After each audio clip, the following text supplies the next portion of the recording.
안녕하세요. 반갑습니다. 네, 시험 치시느라 고생 많으셨습니다. 이번 시험 뭐 합격 여부를 떠나서 여러분들이 이제 소진된 체력들을 빨리 회복하시고 새로운 도전을 이제 준비를 위해서 또 열중하시기 바랍니다.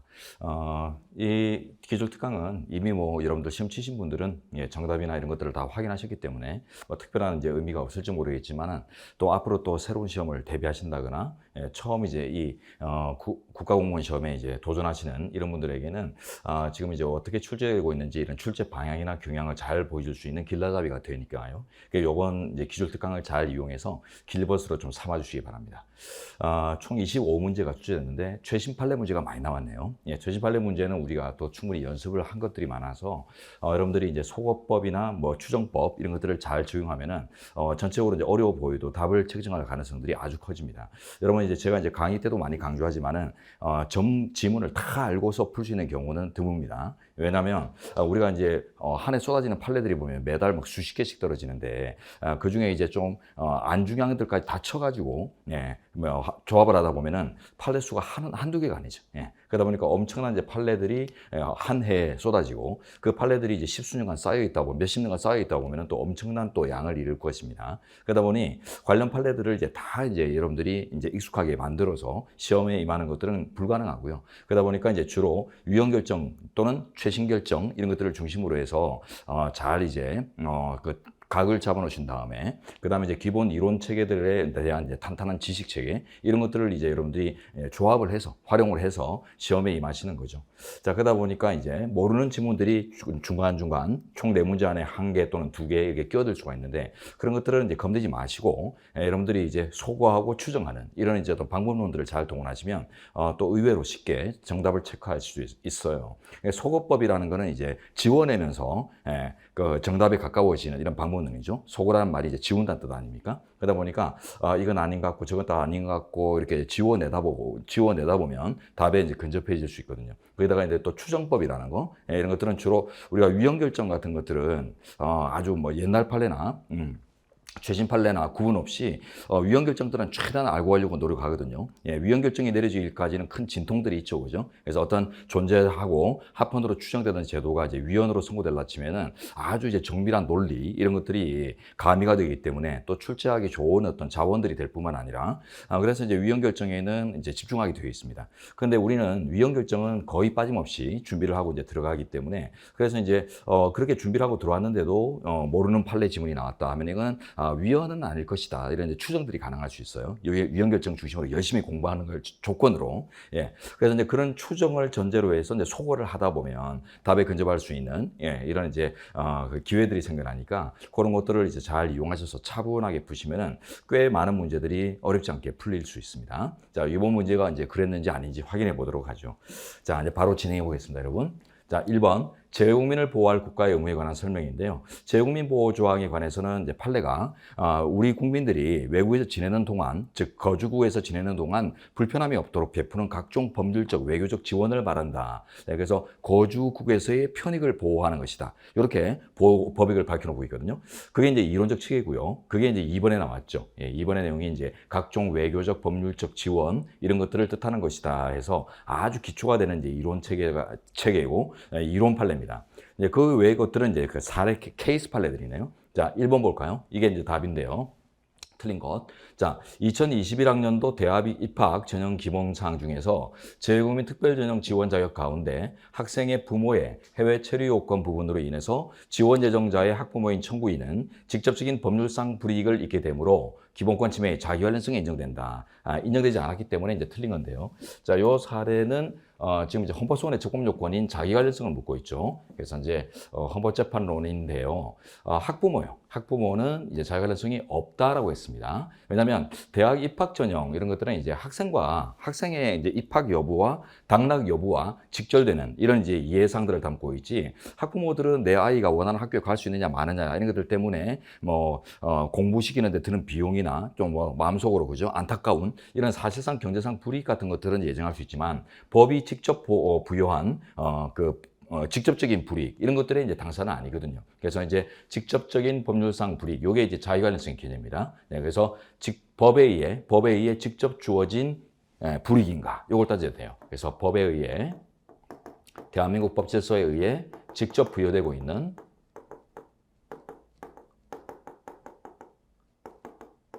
자, 불이익인지 아닌지 이런 걸 이제 따져야 되는데 이런 이제 법 제도가 학부모들을 직접 대상으로 해가지고 학부모들의 지위나 자격, 법적 지위를 터치하고 있는 내용은 아니거든요. 그러다 보니까 이제 간사경이라고 하는데 간접적이고 사실적이며 단순한 경제적인 이해에 불과해서 이런 법에 의해 직접 부과된 불이익과는 상관이 없다라고 합니다.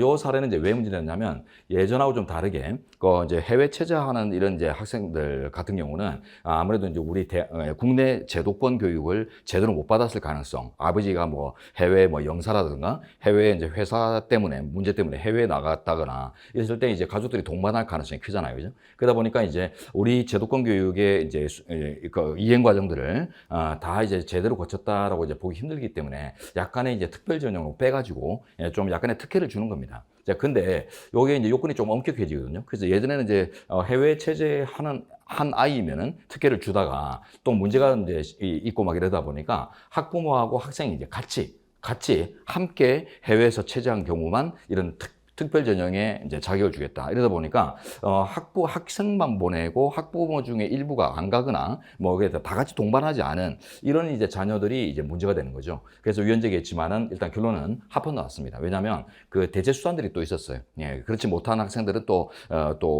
좀 국가가 약간의 배려를 또 따로 하고 있었기 때문에 괜찮다고 했는데 어쨌든 자기 관련 성격점에서는 부모는 직접적으로 법에 의해서 주어지는 어떤 불이익이 없다. 이래가지고 이제 부정됐습니다.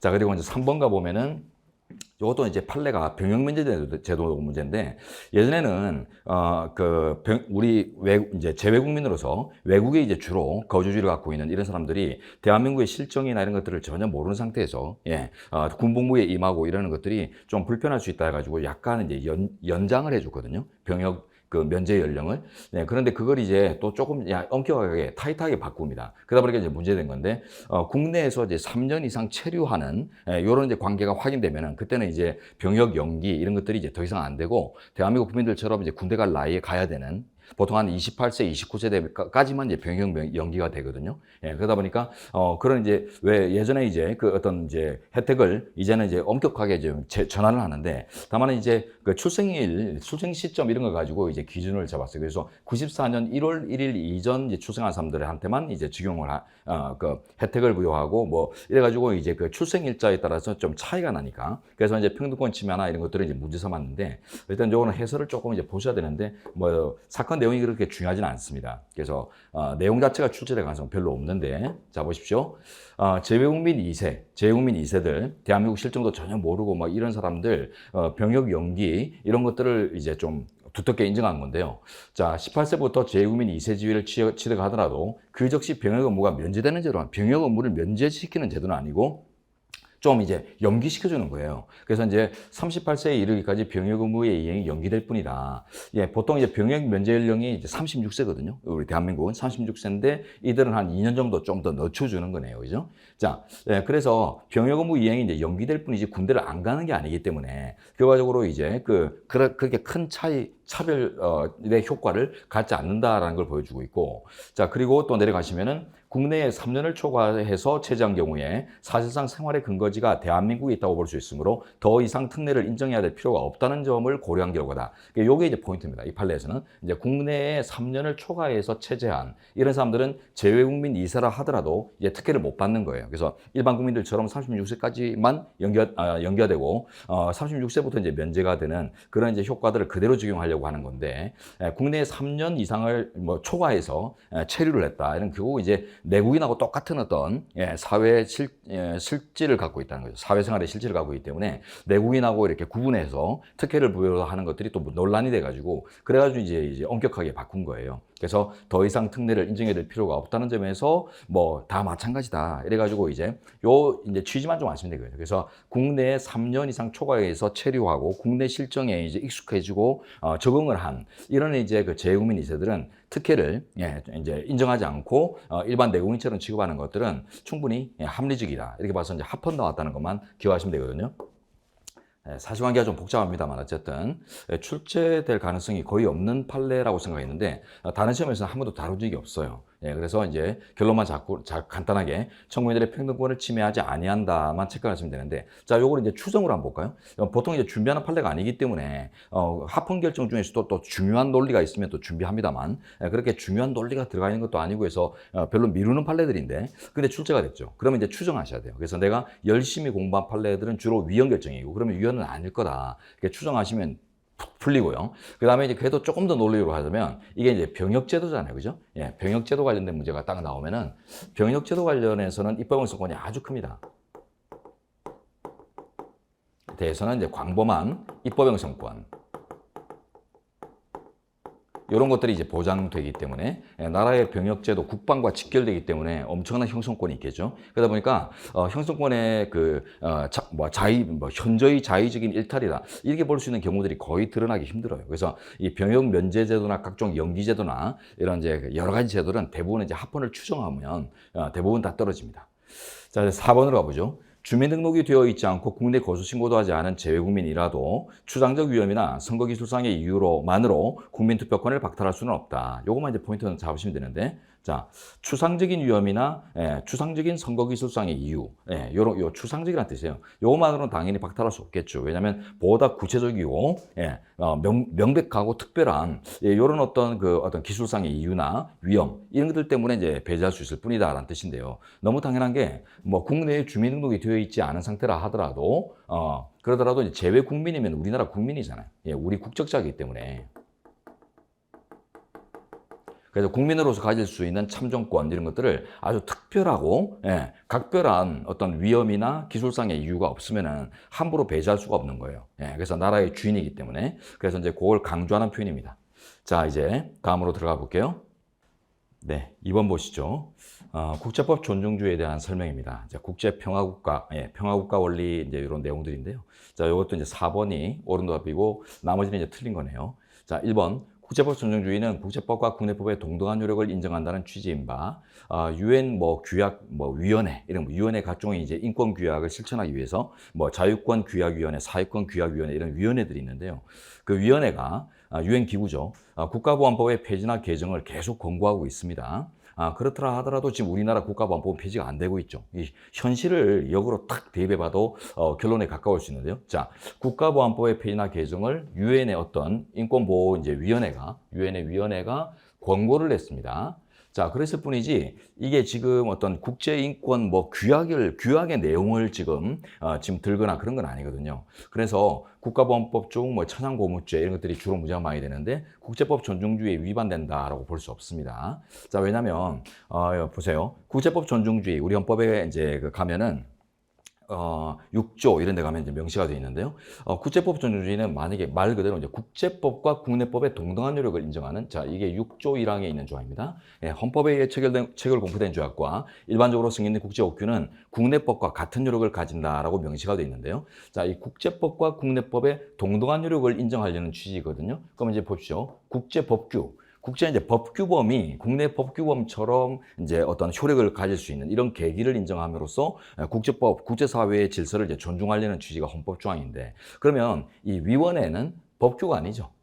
위원회의 어떤 위원회의 권고, 여기다 갈까요? 자, 위원회의 권고라는 거는 이게 위원회가 법규범도 아니고 권고도 법규범 자체가 아니에요. 그렇기 때문에 이거는 법칙이 아니라 하나의 이제 의견을 제시한 것에 불과하거든요. 그래서 단순한 이제 의견을 제시한 것이지 이게 하나의 국제 법규는 아니기 때문에, 그래서 국내법과 같은 어떤 구속력 같은 걸 갖지는 않습니다. 그렇기 때문에 권고는 여러분들이 그냥 권고라는 것만 딱 포인트가 잡혀도 이거는 그냥 단순히 좀 폐지하면 안 좋겠니 이렇게 이제 의견 제시하는 거지 구속력이 전혀 없어요. 그래서 그 자체의 구속력이 명문화되어 있지 않을 뿐만 아니라 헌법 제6조에 따르더라도 국제 법규범일 때는 국내적인 구속력이 있지만은 이 자체가 권고 행위가 하나의 이제 법규범이라고 볼 수는 없기 때문에, 그래서 이게 구속력을 갖지는 못하는 바, 국가보안법을 폐지하지 않고 유지하더라도 위법의 국제질서 위반의 문제, 헌법 6조 1항 위반의 문제는 전혀 없어요. 그래서 이제 국가보안법이 여전히 유지되고 있는 거죠.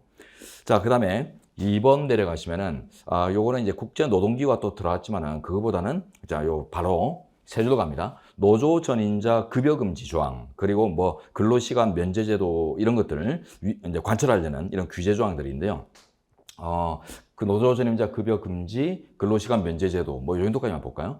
지금 노조 전임자라고 하면 노조 대표를 생각하시면 됩니다. 노동조합을 대표하는 그 대표자, 노조 대표, 이들이, 예전에는 보면은 법이 계속 바뀌었는데, 예전에는 돈은 임금은 받으면서 또 노조 활동만 하고 뭐 이렇게 그 근로 제공을 하지 않는 뭐 이런 것들이 보장되던 시절도 있었지만 그게 이제 말이 안 된다. 우리나라 이제 전체 법에 따르면 이제 근로자라는 개념은 노동을 제공해야지만 근로자인데 노동 제공 안 하고 노조 활동만 하는데 그걸 이제 임금을 주는 것들은 잘못된 것 아니냐. 기업에게 너무 큰 부담이고 그렇다 해가지고는 자꾸 제도를 바꿉니다. 그래서 노조 전임자, 노조 전담하는 자들을 이제 활동을 보장을 하되 임금은 주지 마라. 근로 제공 안 했기 때문에. 그러면서 대신에 이제 근로시간 면제제도라고 해서 이걸 타임오프 제도라고 하는데, 근로 제공을 안 했지만 이제 임금을 좀 책정, 이제 임금을 받으려면 근로 제공을 해야 돼요. 하지만 이제 그 노조 활동을 할 수 있는 어떤 시간 이런 것들을 1년에 몇 시간씩 이런 식으로 이제 한 달에 몇 시간, 1년에 몇 시간씩으로 해가지고 총 보장을 해주거든요. 그래서 이제 노동을 제공해야지만 임금을 받되 다만 이제 그 노조 활동에 전념할 수 있는 이런 이제 근로시간 면제 제도를 둬요. 그래서 이제 요 근로시간과 이제 근로조건과 이제 연계를 시키되 다만 이제 요걸 이제 일정 한도 1년 단위로 좀 꽤 돼요. 예. 몇십 일 이상 이렇게 이제 면제시켜주는 이런 제도로 지금 전환이 돼 있거든요. 요 그냥 합헌이라고 하시면 됩니다. 예. 그래서 이제 위반된다 이런 이제 결론부터 바로 체크하시고 그래서 이제 요것도 이제 잘 모르면 추정법을 적용하시면 되는데 요거는 좀 알고 가면 좋죠. 그래서 근로시간 면제제도 다른 말로 이제 타임 오프 제도라고 하는데요. 네, 그래서 근로 제공을 원칙으로 하되 노동자로서 임금을 받으려면 근로를 제공해야 되는데 다만 일반 근로자와 다르게 노조 대표로서 이제 일할 수 있는 시간을 좀 이렇게 근로 시간을 좀 이제 제해주는 형태로 이런 식으로 해가지고 지금 보장을 하거든요. 전체적으로 요거를 이제 타임오프 제도라고 하는데 합헌 결정이 나와 있습니다. 네, 이 정도만 아시면 되겠고요. 다음 3번 볼까요? 우리 헌법에서 명시적으로 입법 위임을 하고 있거나 우리 헌법의 해석상 입법 의무가 발생하는 경우가 아니더라도 국제인권규범이 명시적으로 입법을 요구하고 있거나 국제인권규범의 해석상 국가의 기본권 보장 의무가 인정된다면 곧바로 국가의 헌법상 입법 의무가 도출된다. 자, 곧바로 도출되지 않죠, 그죠?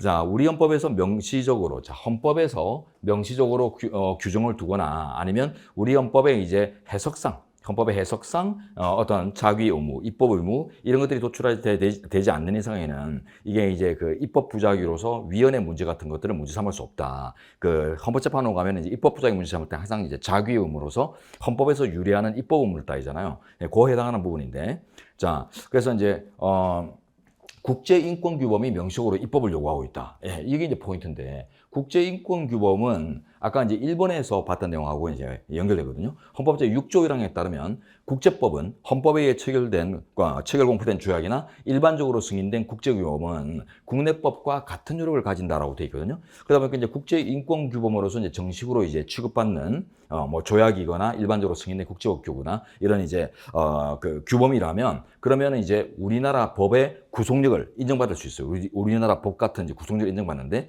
근데 우리 헌재 판례에 따르면은 이 국제인권 규범은 그 6조 1항에 따라 동등한 효력을 가지더라도 헌법보다는 밑에 있는 효과를 가집니다. 자, 그래서 해설로 가볼게요.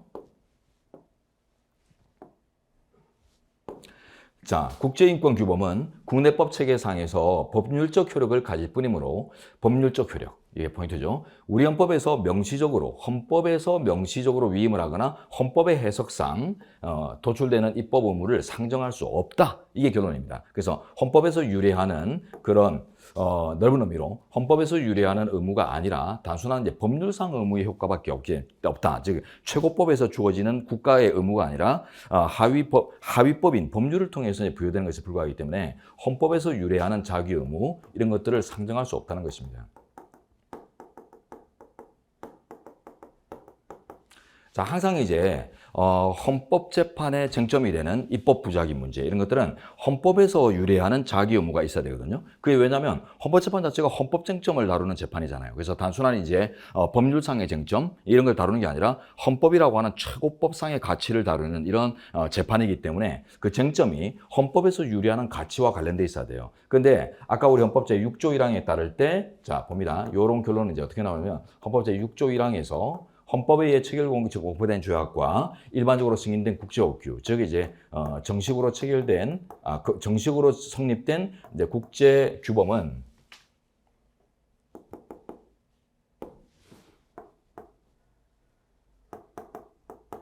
자 국내법과 같은 요구를 가진다. 예, 국내법 동등요.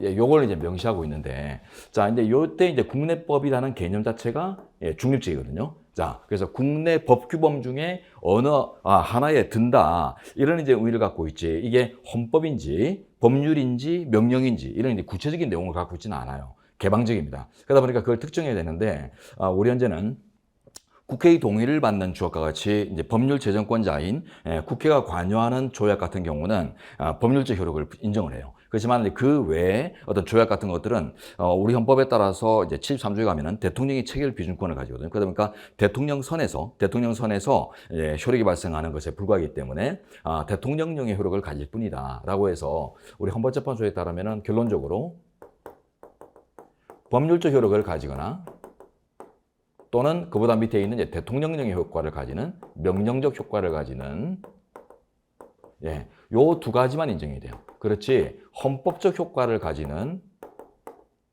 경우는 인정을 하지 않거든요. 그러다 보니까 헌법재판소 자신은 이제 종래 결론에 따를 때 국제인권규범이 국내법 체계로 이제 흡수되고 또한 이제 효력을 갖는다 하더라도 아무리 높아봤자 이제 법률적인 효력만 가질 수 있는 거지 헌법적 수준의 효과를 못 간단 말이에요. 그러다 보니까 이제 헌법 쟁점을 다루는 헌법재판에서 헌법으로부터 유래하는 이런 헌법적 의무를 상정하기는 힘들기 때문에 결론이죠. 헌법적 의무를 상정하기는 힘들기 때문에 그래서 이제 자기 의무 또는 이제 국가의 입법 의무가 존재한다 볼 수 없다라는 이제 결론이 나왔습니다. 요거는 좀 이제 논리적으로 접근하면 상당히 이제 어려운 지문이 되겠습니다만 어쨌든 요것도 이제 추정을 해보시면 또 여러분 근접해 볼 수 있어요. 그러면 이제 지금 옳은 지문 4번을 볼까요? 국제법 존중주의는 우리나라가 가입한 조약과 일반적으로 승인된 국제법규가 국내법과 같은 효력을 가진다는 것으로 조약이나 국제법규가 국내법에 우선한다는 것은 아니다. 아주 좋네요. 이게 6조 1항을 그대로 보여주죠. 그래서 국제법규가 국내법과 같은 효력을 가진다. 6조 1항의 명시구조입니다. 그래서 1번부터 4번까지 전체가 지금 6조 1항의 해석론과 결부되는 이런 내용들을 담고 있거든요. 그래서 근데 이때 이제 국내법의 이제 해석 범위가 어디까지냐가 이제 요 3번 지문이었고 지금 4번은 여기서 이제 같은 효력을 가진다. 요걸 이제 보고 있는 게 4번 지문이죠. 그죠? 그래서 같은 효력을 가진다고 했기 때문에 우선하는 효과 이런 것들은 인정되고 있지 않다라는 뜻입니다. 그래서 이 조문을 외우셔야 돼요. 이 조문은 시험 치려면 당연히 외워져야 되는 조문입니다. 그래서 늘상 이제 평화국가 오려면 6조 1항, 그다음에 이제 중요조약에 대한 국회 동의를 명시한 60조 1항의 해석, 6조와 60조, 요 두 가지 해석이 전부 다거든요. 네. 자, 그래서 철저히 공부하셨으면 논리적으로 다 풀 수 있고, 철저히 못했더라도 때려 맞출 수도 있습니다. 때려 맞추는 것들이 요거는 권고 이런 것들이 법은 아니고, 요건 잘 모르겠으니까 맞는 걸로 그 위헌이 아닌 걸로 추정해서 X 한번 쳐보고, 요것도 모르는 거니까 입법은 뭐 이런 거 좀 아닌 걸로 좀 초중해놓고 4번을 보면 여러분들이 이제 때려 맞출 수도 있는데, 그래가지고는, 성과율이 낮고요. 어쨌든 4번에 해당하는 항목은 무조건 외우고 들어가야 되는 겁니다. 이거는 무조건 이제 우리가 외운다기보다는 이해하고 준비하고 들어가야 되는 부분이거든요. 그렇기 때문에 이 4번이 이제 빨리 보이면은 나머지가 쉽게 이제 추정이 될 수 있고 4번이 이제 맨 뒤에 있다 보니까 여러분들이 순서대로만 쭉 펴다 보면은 중간에 포기할 가능성이 높아요. 그렇지만 이제 빨리 모르겠고 해가지고 빨리 4번으로 가서 봤더라면 공부한 사람들은 오케이. 다 알 수 있는 내용입니다. 4번 지문이 워낙 당연하고 당연히 준비되고 워낙 쉬운 지문이기 때문에 1, 2, 3번 순서대로 보다가 여러분이 지쳐버리지만 않으면 이 문제는 풀 수 있는 문제다라고 생각하고요. 자, 그 다음 끈기가 있어야 돼요. 자, 이제 3번으로 가보겠습니다. 재판 청구권에 관한 설명 1. 자, 이것도 이제 4번이 옳지 않은 겁니다. 옳지 않은 것부터 먼저 볼까요? 자, 4번. 수용자와 소송대리인 변호사의 접견을 일반 접견에 포함시켜 시간은 30분 이내, 횟수는 월 4회로 제한한. 이것도 준비하신 분들은 바로 답 나와요. 위헌 해가지고 알고 들어가야 되는 판례거든요. 위헌까지 나온 거라. 자, 맨 뒤로 하시면 수용자와 변호사 사이의 접견권을 지나치게 제한한다 볼 수 없으므로 재판 조건을 침해하지 않는다. 틀렸죠, 그죠? 침해한다 해서 이제 위헌 나온 사례거든요. 그러니까 또 이것도 뒤쪽에 있기 때문에 여러분들이 순서대로 보다 보면은 또 뭔지 모르겠을 수도 있겠는데 이 문제 전체가 보면 다 이렇게 막 텐션이 강한 지문들은 아니고 4번이 이제 빨리 이렇게 쭉 개관하다가 이제 보이면은 아주 쉽게 이제 나오죠. 여러분 이제 문제를 풀 때도 보면은 한 문제를 주어진 대로 순서대로 막 이렇게 뭐 집중해서 푼다기보다 OX 풀듯이 막 푼다기보다는 전체를 미리 이 관망 또는 개관해 보는 습관도 상당히 좋습니다. 그래서 전체를 빨리 눈으로 그냥 쭉 훑어 보다가 잘 알고 익숙한 것들이 보면은 눈에 툭툭 걸려 나오거든요. 그런 것들, 눈에 이제 걸리는 것들이 눈에 밟히는 것들이죠. 눈에 밟히는 것들이 익숙한 것들이기 때문에 그런 것들을 먼저 한번 풀어보시다 보면은 미리 답이 나와버릴 수가 있어요. 네. 그러나 대조는 또 해보시고, 자, 일단, 왜 이제 틀렸는가 한번 보죠. 왜 위헌인지를 보죠. 소송 대리인인 변호사 접견을 일반 접견에 포함시킨다. 30분. 시간이 너무 짧아요. 보통 이제 변호사 접견 같은 경우는, 요때 이제 좀, 이 소송 대리인이라는 용어요. 이게 변호인하고는 다릅니다. 우리 헌법 12조에 가면 변호인의 조력을 받을 권리가 있고요. 이 변호인의 조력받을 권리는 우리 판례에 따르면 엄청 강하게 보장을 받아요. 근데 이 소송 대리인이라는 자격은 우리 헌법이 보장하는 형사사건의 변호인 개념하고는 다르거든요. 일반적으로 이제 변호사라는 이제 직업을 가지고 한번 볼까요? 변호사는 직업 개념이고, 그죠? 변호사가 담당할 수 있는 이제 역할 같은 것들이 크게 우리 현행법에 따르면, 자, 변호인으로서, 역할을 할 수 있거나 혹은 이제 각종 이제 소송 등의 대리인으로 역할을 이제 할 수 있게 되어 있는데요. 변호인이라는 개념은 우리 헌법에서 주어진 개념으로서 헌법상 개념으로서 자, 주로 형사 사건입니다. 주로 이제 형사 사건 같은 자, 인신 침해가 문제되는 이런 이제 사건에서 이제 무기 대등성 확보 이런 것들을 위해서 이제 만들어진 권리죠. 자, 근데 이제 소송 대리인이라는 자격은 헌법이 아니라 이제 각종 소송법, 법률에서 민사소송법이나 이런 법률에서 이제 주어지는 자격으로 말 그대로 이제 소송 과정을 대리해 가지고 그 법적 효과를 그 당사자한테 미칠 수 있는 이런 자격이 주어지는 거죠. 그러니까 주로 이제 형사사건 외에 기타 사건입니다. 민사, 헌법재판까지 포함해서 기타 이제 소송 사건. 이런 것들을 이제 대리하는 존재들 소송 대리 나와요. 이 사건도 보면은 이제 수용자라는 존재가 나오긴 했지만은 결국 이제 소송 대리인이다라는 말이 어떤 형사 사건을 대리하는 게 아니라 뭐 민사 사건이나 뭐 헌법재판 사건이나 항고소송 사건이나 이런 것들을 이제 대리하는 그런 이제 사건이라는 거죠. 자, 그래서 이 변호인처럼 이제 적극적으로 보장하고 막 이런 영역은 아니에요. 그렇지만 이걸 이제 일반 접견에 변호사 접견을 이제 포함시켜 가지고 이렇게 짧게 30분이면 너무 짧죠. 너무 짧고 횟수는 월 4회. 총 합쳐서 총 4회 이런 식으로 하다 보면은 그 변호사를 접견할 수 있는 기회가 가족이나 타인들을 접견할 기회에 자꾸 밀려가지고 결국 이제 그 법률적인 지원을 받는 게 어려울 수가 있습니다. 그래서 이제 위헌이 나왔는데 해설로 가서 한번 볼게요. 자, 4번. 자, 심판 조항은 수용 질서의 이제 유지를 위한 것이긴 한데, 이제 질서 유지를 위한 것인데, 자, 보시면, 서신 전화 통화는 검열 청취 등을 통해 그 내용이 교정시설 측에 노출될 수 있는 등 소송 준비의 주된 수단으로 사용하기에는 한계가 있고, 변호사 접견의 시간 및 횟수에 최소한을 정하지 않으면, 수용자가 필요한 시기에 변호사 조력을 받지 못할 가능성이 높아진다. 그래서 일반 접견에 포함시켜 놓으면은, 결국은 일단, 일반 접견을 보죠. 이제 월 4회라고 했는데 월 4회를 그냥 가족들 만나고 토끼 같은 자식 만나고 이러면서 다 소진을 했어요. 근데 그걸 소진하고 나니까 갑자기 어떤 사건이 필요한 거예요. 왜 빌려간 돈을 이게 내가 깜빵에도 왔다고 빌려간 돈을 갚아야 될 때 안 갚네. 소송을 해야 되겠네 싶은데 접견 횟수를 다 써버렸어요. 그러면 이제 이 변호사를 접견할 수 있는 소송 대리인을 접견할 수 있는 기회가 따로 보장이 안 되고 일반 접견에 그냥 내포돼 있다 보면은 가족들 만나고 싶고 이런 생각에 다 써버리고 나서 갑자기 이제 그 소송 사건 같은 것들을 이렇게 진행할 의욕이 발동되더라도 이제 변호사를 바로 이제 불러서 접견할 수 있는 기회를 이제 못 갖게 되는 거죠. 그걸 얘기합니다. 그래서 수용자가 이제 필요한 시기에 변호사의 조력을 받지 못할 가능성, 예, 이런 것들이 있을 수 있다는 거예요. 일반 접견에 단순히 포함시켜 놓다 보면. 그래서 일반 접견과 변호사 접견 또는 소송 대리인 접견을 따로 분리해서 별도로 보장해야지만 이제 그런 문제 같은 것들이 해소될 수 있다라고 해서 따로 보장하라는 취지입니다. 별도로. 그래서 이 판례는 여러분들이 이제 잘 알고 있어야 되는 판례예요. 한번 다 지워보죠 또.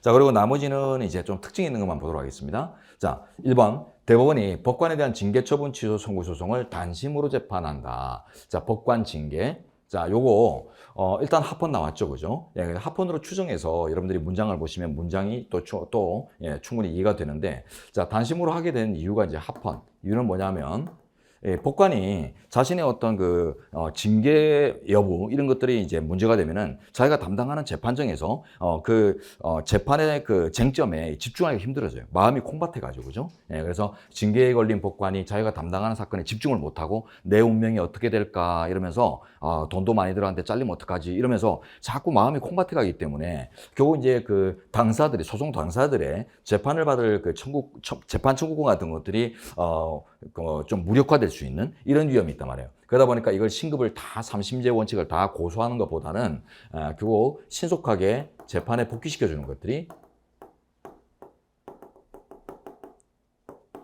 예, 그런 것들이 이제 법관 당사자뿐만 아니라 이제 소송에 관련된 모든 사람들에게 유익한 결과다. 네, 마음이 콩밭에 간다 이런 뜻입니다.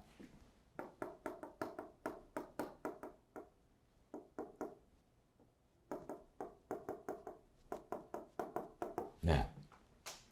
됐죠? 예, 그래서 합헌 나왔는데, 자, 요때 이제 대법원이 이제 단심 재판하는데, 근데 이제 예외라기보다는 한번 보세요. 우리나라 대법원은 이제 상고심 법원 또는 대법원은 원래 이제 법률심만 담당한다고 하죠. 예, 그래서 이제 대법원은 지금 우리는 지금 대법원을 혹은 이제 상고심을 법률 해석의 통일을 담당하도록 합니다. 법률 해석의 통일을 주된 임무로 하는 주된이죠.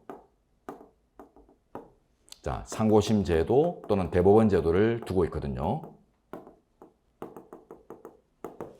자, 그래서 법률 해석의 통일을 주로 담당하다 보니까 법률심이라고 하죠. 그래서 사실관계를 다시 따지고 이런 일을 하지 않고 원심에서 확정된 사실관계를 그대로 전제로 해서 어떤 이제 적용된 법률의 해석이나 이런 이제 과정들의 뭐 문제는 없는가 이런 것들만 이제 따져봅니다. 근데 여기 이제 주된 임무죠. 항상 그거는 아니고요. 그래서 이제 보시면은 자, 세일로 갑니다.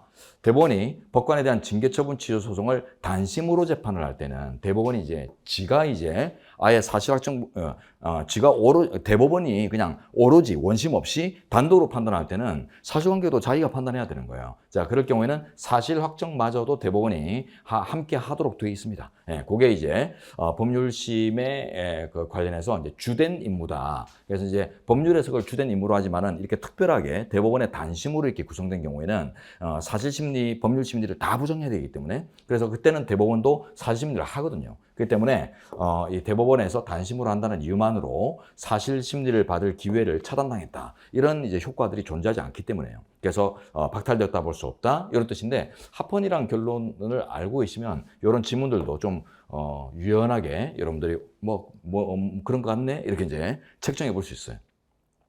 자, 그다음에 이번은 여러분 이제 당연히 준비되는 거, 자, 국민참여재판을 받을 권리, 다른 말로 이제 배심재판을 받을 권리라고 하는데, 요거는 우리 그 헌법에 혹은 우리나라의 역사적 전통을 갖고 있는 어떤 이 가치체계가 아닙니다. 요거는 이제 영미계나 이런 이제 영미계의 기독교 전통, 혹은 이제 영미법계의 아주 특별한 전통에서 기원을 해요. 그래서 이제 영미법계의 특별한 전통, 좀 기독교 전통이라고 할까요? 기독교 전통, 기독교 문화, 이런 데서 이제 기원을 하거든요. 그래서 이제 특히 형사사건에 대해서는 이제 국민의 참여를 통해서 재판을 내리는 배심원의 참여를 요구하는 이런 제도가 이제 왜 도입되냐면 영미계의 이제 그 기독교 문화에 따르는 그 신의 재판이다. 형사사건,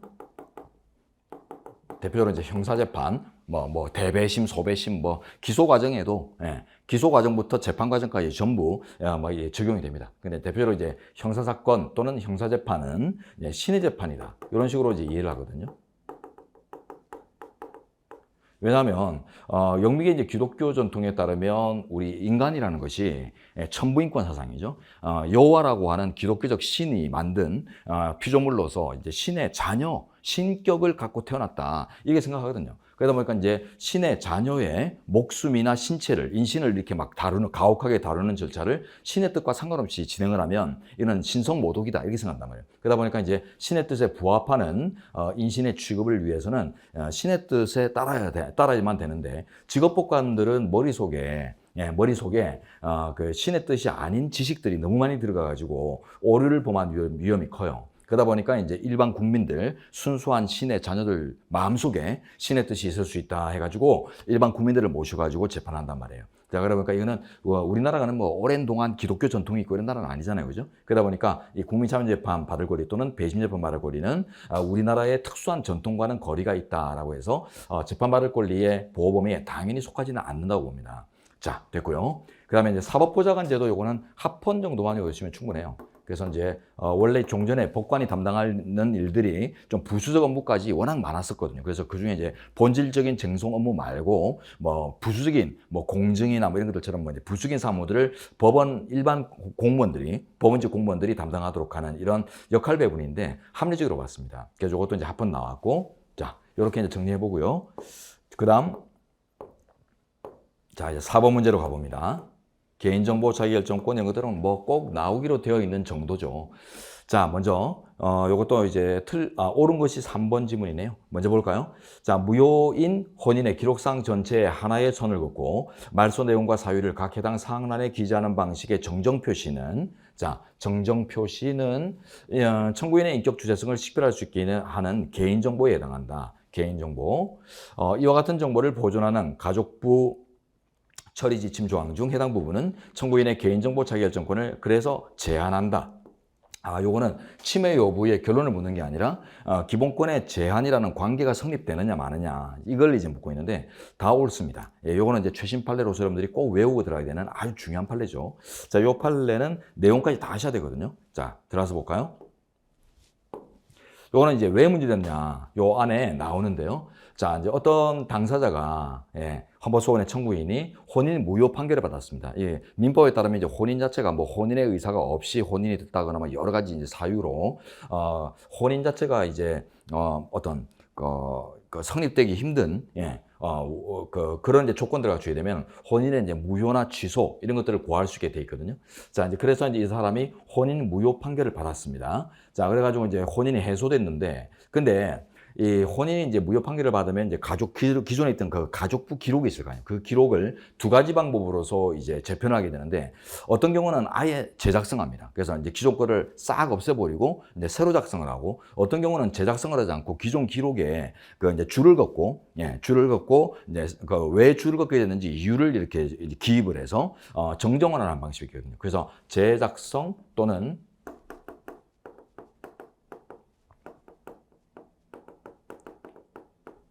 정정 표시. 금방 지문에서 봤던 거는 이제 제작성이 아니라 정정 표시였죠. 요것 때문에 이제 문제였는데, 자, 근데 이제 제작성이 되려면 이게 요건이 엄청나게 엄격해요. 그래서 대부분의 경우는 이제 정정 표시로 끝나거든요. 그러면 이제 보시면 됩니다. 자, 혼인무효 사유가 한쪽 당사자나 제3자의 범죄 행위로 인한 경우에만 제작성을 해줘요. 예, 요 경우만 이제 제작성을 합니다.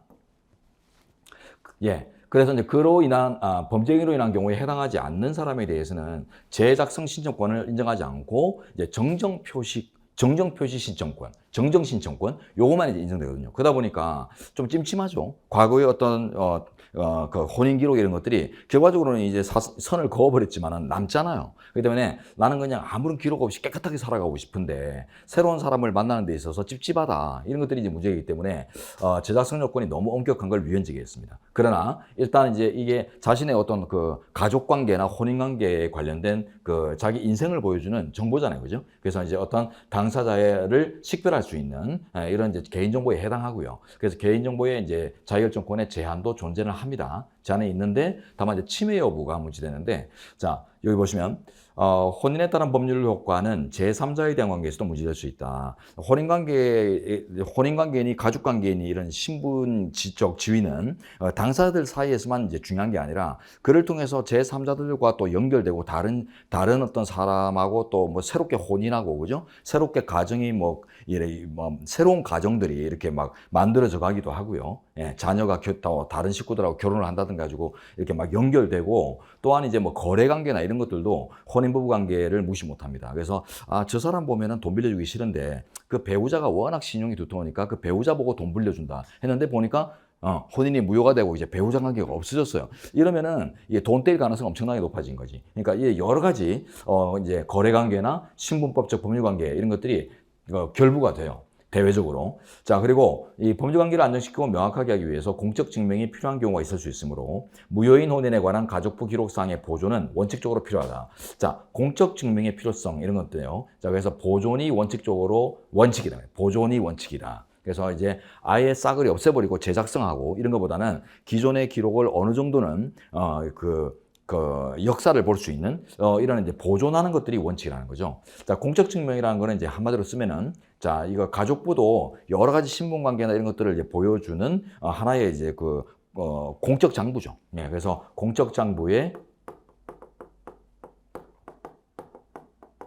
공시 기능, 예, 이런 것들이 이제 대외적으로 알려짐으로써 여러 가지 신분관계 설정이나 거래관계 설정에 이렇게 도움이 되는, 예, 안전을 보호하는 이런 측면들이죠. 그래서 공적 장부가 갖는 전통적인 공시 기능, 자, 이런 것들과 이제 조화롭게 고려된 결과다라는 뜻입니다. 자, 공시 기능. 자, 요거는 이제 판례 이제 알고 가야 되는 거니까 여러분들이 뭐 어렵지 않게 잡아낼 수 있을 것 같고요. 합헌 나온 거 알아야 되니까. 자, 합헌이 나왔다, 위헌이 나왔다라는 말이 뭐죠? 합헌 나왔다라는 말이, 자, 합헌, 이런 것들도 테크닉인데요. 합헌 또는 위헌이 결정이 있다. 이런 건 알고 할 거 아니에요. 어떤 판례, 최근에 판례가 이제 합헌 나왔는지 위헌 나왔는지 각하 나왔는지 뭐 이런 것들은 이제 알고 할 텐데, 근데 이제 각하가 아니라 합헌이나 위헌이 나왔다는 말은 결국 이제 적법 요건을 충족했다는 거예요. 다른 말로 하면 기본권 제한이 인정됐기 때문에, 그래서 침해 여부까지 다뤄봤는데, 예, 제한은 있지만 침해는 없다. 예, 이렇게 이제 결론이 나왔다. 이렇게 이제 한번 생각해 볼 수 있습니다. 뭐 항상 그런 건 아닌데, 예, 보통 구조가 그렇거든요. 기본권 침해 구조. 보통 제한은 있는데, 과도하지 않다거나, 제한도 있고 과도하기도 하다. 뭐 이런 식으로 해서 결론이 나오는 게 일반 구도다 보니까, 그런 이제 일반 구도가 이제 익숙하시면은 충분히 이제 합헌이라는 결론만 알아도 제한은 있을 것 같은데, 이런 식으로 이제 추정이 가능해져요. 자, 나머지는 이제 의미 있는 것들 위주로 보도록 하겠습니다. 좀 지우고. 자, 법무장관은 변호사 시험 합격자가 결정되면 즉시 명단을 공고하도록 하는 규정인데 합헌 나왔습니다. 침해한다가 틀렸고요. 자, 변호사 시험 합격자 명단 공고 제도입니다. 명단 공개 제도인데, 이게 문제된 이유는 수험 번호 정도만 이렇게 공개돼도 충분할 것 같은데, 수험 번호에다가 실명까지가 들어가다 보니까 특정이 된다는 거, 사람이, 그죠? 예, 그래서 우리 학교 졸업 선배 중에 그 사람이네, 이런 식으로 이제 특정이 될 수 있기 때문에, 그래서 좀 많은 사회생활에서 문제가 되게 될 수 있으니 이름에다가 수험 번호를 모두 공개하는 것들은 위헌이다. 이런 식으로 주로 이제 위헌적이 된 건데, 이게 또 공시기능입니다. 명단 공고는 이제 결국 이제 공시기능 이런 것들이 필요하다. 이런 것들인데요. 변호사 자격 사칭하고 이런 경우도 많거든요. 그러다 보니까 이제 변호사인지 아닌지 좀 찜찜한 사람들한테는 이름하고 이제 합격 몇 년도에 합격했는지, 혹은 수험 번호 이런 것들을 이제 따게 되면은 이 사람이 실제 합격한 사람인지 사칭하는 사람인지 이런 걸 알 수 있거든요. 그래서 이제 이런 것들은 일반 국민들의 소비자들이죠. 변호사를 이제 의뢰하는 소비자, 법률 서비스 소비자나 일반 국민들의 어떤 리스크를 입지 않도록 방지하기 위해서 필요한 공시 기능이다. 이래가지고 합헌이 나왔고요. 자, 그 다음 요거는 감염병 코로나19 관련된 사건입니다. 최근에 많이 나왔는데 대부분 다 합헌이에요. 감염병 예방을 감염되는 걸 방지하기 위해서 이제 필요한 조치들, 뭐 집합 제한 조치부터 시작해가지고 여러 가지 PCR 그 검사 유도를 위해서 하는 각종의 행정 명령이나 뭐 이런 각종 이제 그 과정에서 기지국 수사 뭐 이런 것도 막 이루어지고 기지국 조사도 이루어지고 막 이런 여러 가지 문제되는데 대부분 합헌 나왔어요. 자, 그래서 틀렸는데 하나가 이제 위헌 나왔죠. 예, 코로나19 관련해서 이제 변호사 시험이 바로 치러졌는데 그때 코로나19 확진자들을 변호사 시험에 응시를 아예 못하게 했던 거 그만 위헌 나왔어요. 그래서 이제 코로나19 관련해서는 거의 합헌입니다. 거의 합헌인데 자, 그 변호사 시험 확진자 변시 응시 제한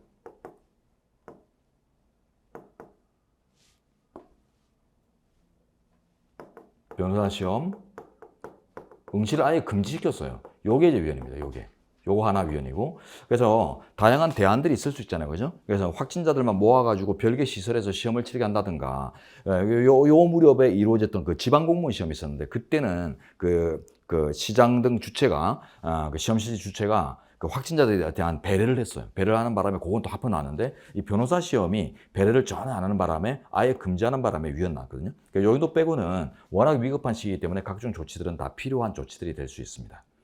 자, 그 다음에 4번, 요 주민등록증에 이제 지문날이 있는데요. 지문날이 이제 옛날부터 합헌이고 요번에 다시 한번 문제된, 최신 판례로 문제됐는데 거의 똑같은 논리로 또 합헌이 나왔습니다. 그래서 이제 지문날인 예전부터 지금까지 계속 합헌. 예, 요렇게 이제 외우고 들어갔죠, 여러분? 그래서 전체적으로 판례들이 보면 다 풀기 쉬운 내용들로 구성되어 있습니다. 우리가 다 이제 준비해야 되는 내용들이에요. 자, 다음 이제 5번으로 가봅니다. 건강기능식품 기능성 광고. 자, 요거 나오면 답 바로 나와야 돼요. 예. 그 건기식 광고하고 이제 의료 광고 또는 의료기기 광고 이 세 가지 판례가 이 사전검열 금지 원칙의 위반으로 리딩 케이스거든요. 그래서 언론 출판 집회결사에 쪽에 오면은 무조건 이제 외워야 되는 판례인데 일단 쟁점은 자, 상업 광고 쟁점하고 이제 허가검열 금지 원칙의 그 요건 검토 이런 것들이 중요합니다. 상업 광고는 일단 그 물건 팔아먹고자 하는 그 상업성, 영리 목적 이런 것들이 전통적으로 언론 출판이 아주 엄격하고 적극적인 보장을 받는 이제 민주주의 발전의 기능성 이런 것들을 갖는 건 아니기 때문에 그래서 이제 이게 표현의 자유로 보호될 수 있는 건 문제가 되지만은 이 광고의 속성이 표현의 자유로 보호될 수 있는 내용을 가지거든요. 그래서 표현의 자유라는 것이 이제 언론 출판의 자유라는 것이 불특정 다수를 대상으로 하는 의견 등의 전파라는 개념을 가지는데 이 광고가 이제 그런 개념을 갖잖아요. 불특정 다수를 대상으로 해서 어떤 의견이나 정보나 사상이나 이런 것들을 이제 전파하는 내용이기 때문에 그래서 표현의 범주에 듭니다.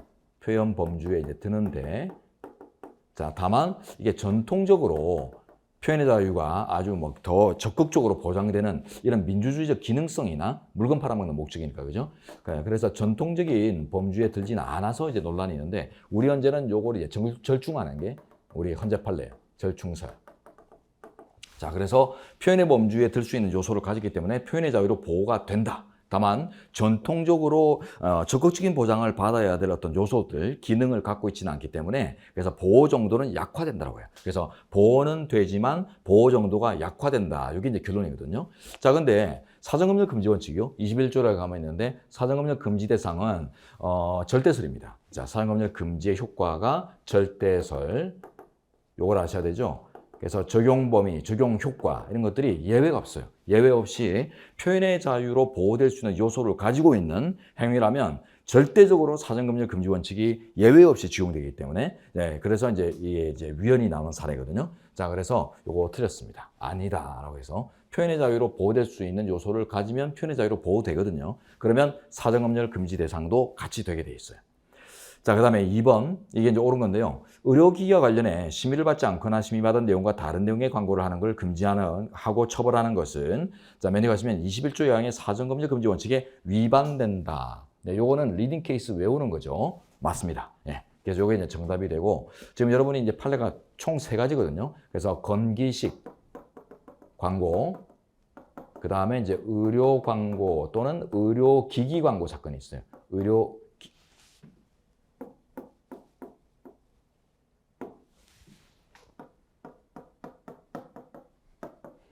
네, 요 총 3가지거든요. 하나, 둘, 셋. 요 3가지 사건에서 사전검열 금지 원칙으로 위헌 나왔어요. 검열 금지 위반으로 위헌 나온 사례.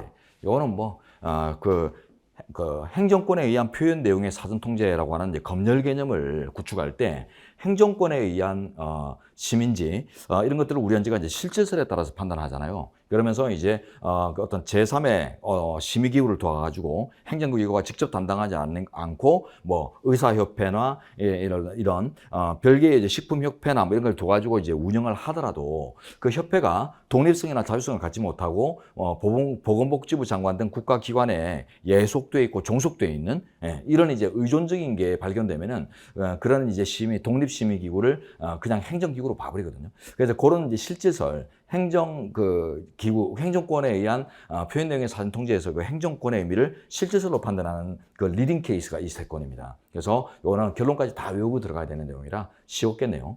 자, 그다음에 3번 국내 주재 외교기관 인근의 100m 접근 금지 조항인데 이런 거 나오면 이제 전부 이제 헌법 불합치 나오거든요. 근데 지금 나머지 그 뭐 국회 의사당이나 국회의장 공관이나 대통령 공관이나 이런 근처에서 이제 집회를 일률적으로 100m 금지하는 것들은 다 헌법 불합치 나왔는데 그게 이제 개정이 아직 안 된 상태예요. 근데 맨 처음에 이 1호 사건, 자 1차 위헌 결정인데 외교기관 인근의 5개 집회에 일률적 금지가 이제 위헌 나와요. 그래서 이것도 이제 100m 일률적인 규제가 이제 위헌 나오고 나서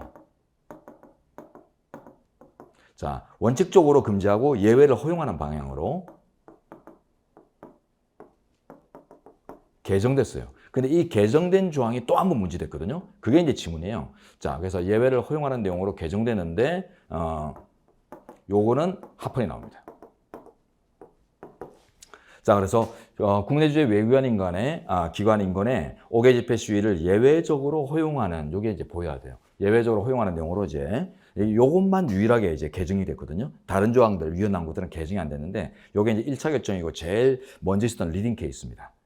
그래서 요거는 이제 개정법에 대해서 다시 한번 물었지만은 요거는 괜찮다라고 해가지고 이제 공간의 기능 보호라고 하는 공익들이 존재하기 때문에 그래서 이제 예외적으로 허용하는 방향이면 금지될 필요도 같이 있다라고 해가지고 이제 합헌으로 봤어요. 자, 그 다음에 요거는 이제 4번은 그 신문법 등에서 쭉 그 등록 조항인데요. 등록 조항. 인터넷 신문. 인터넷 신문은 약간의 이제 규제가 이제 필요한데, 요게 이제 위헌 나온 게 헌법 21조 2항이 위반되어서 위헌 나온 게 아니라 과도해서 위헌 나오거든요. 그러니까 요게 틀렸어요, 요게 들어가면 안 돼요. 과잉금지 위반.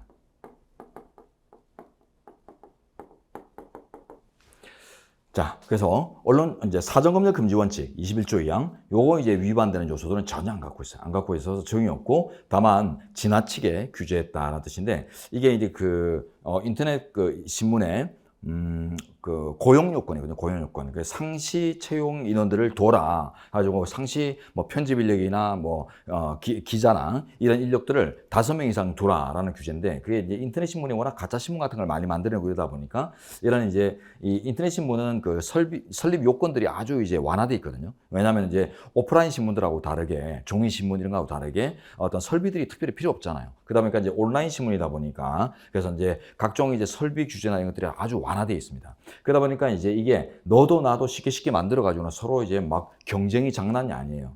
그래서 이제 그 경쟁에서 살아남기 위해서 막 가짜 뉴스를 막 만들어내고 이런 이제 가짜 뉴스의 이제 온상이 되거든요. 그래가지고 이제 규제라는 건데 이게 이제 그 등록 규제 이런 것들이 쓸데없는 규제다. 이래가지고 이제 위헌이 나오는데 과잉금지 위반하는 게 중요합니다. 그래서 이것도 이제 해설로 가보시면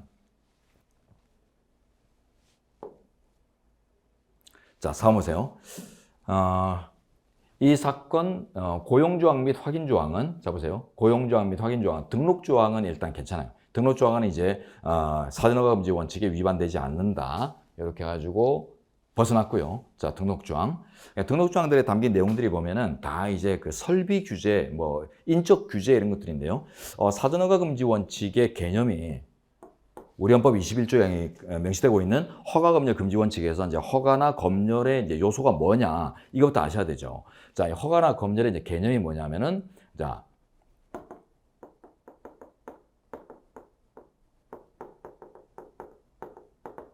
행정권에 의한 표현 내용에 관련되는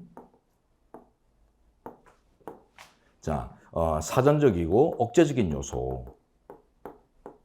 요 세 가지를 갖출 때 이제 허가나 검열의 개념에 든다라고 하거든요. 자, 그래서 우리가 두 문자로 행정내사 이렇게 외우는데요. 지금 요 부분이 문제된 겁니다.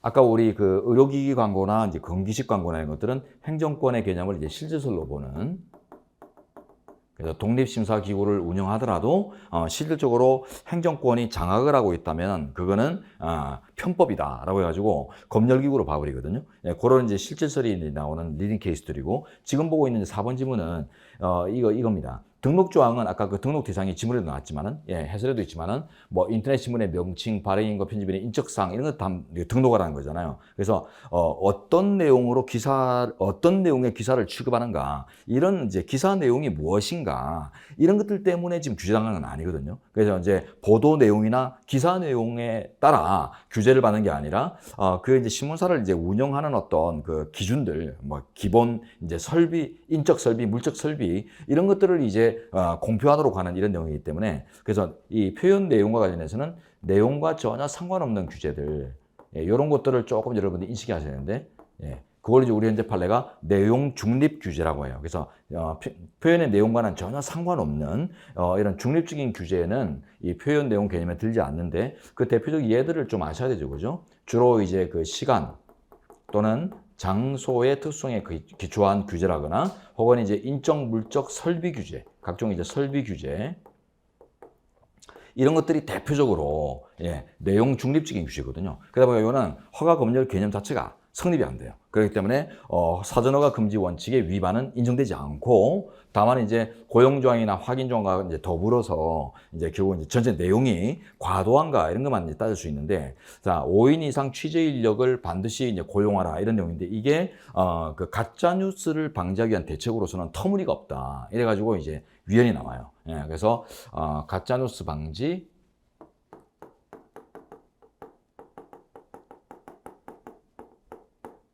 네, 라는 이제 입법 목적, 예, 목적과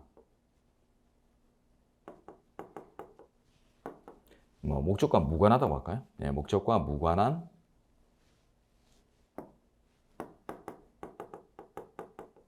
전혀 무관한 지나친 규제다. 이래서 이제 위헌이 나오는데, 그러니까 이제 이 고용 요건, 예, 이런 것들이 인터넷 신문사가 이제 그 인력이, 가동 인력이 부족해가지고 가짜뉴스를 만드는 게 아니라, 워낙 경쟁이 너무 많다 보니까 살아남으려고, 먹고 살려고 이제 가짜뉴스 같은 걸 많이 만든다는 거죠. 그러다 보니까 자연스럽게 먹고 살 수 있는 이런 어떤 그 유통 구조, 예, 기사 보도의 유통 구조나 이런 것들을 이제 만드는 것들이 중요한 거지, 인력이 부족해서 가짜 뉴스가 남발되는 건 아니기 때문에 쓸데없는 규제다. 이래가지고 이제 이게 위헌 나오죠. 예, 요 판례도 여러분들이 외우고 가야 되는 판례입니다. 그래서 이제 이렇게 이제 정리를 하고 이제 6번 문제 쪽으로 이제 넘겨보죠. 자, 이제 좀 쉬었다 진행할 텐데요. 이제 앞으로 이제 다음 시간에는 이제 정답에 관련된 내용들 위주로 검토를 하고, 나머지는 딱 필요한 것들, 예, 좀 우리가 뭐 좀 이슈가 된다거나, 혹은 이제 분석이 좀 까다롭다거나, 이런 이제 특별한 것들만 보도록 하겠습니다. 그래서 5번까지 보면서는 문제를 이제 이런 식으로 푸는 거다, 이런 판례들을 어떻게 준비하는 거다, 이런 건 이제 전체 과정들을 보여드렸고, 이제는 이제 문제풀이에 딱 직결되는 항목으로만 진행을 해서 함정인 시간 내에 마무리하도록 하겠습니다. 자, 좀 휴식 후에 진행하도록 하죠.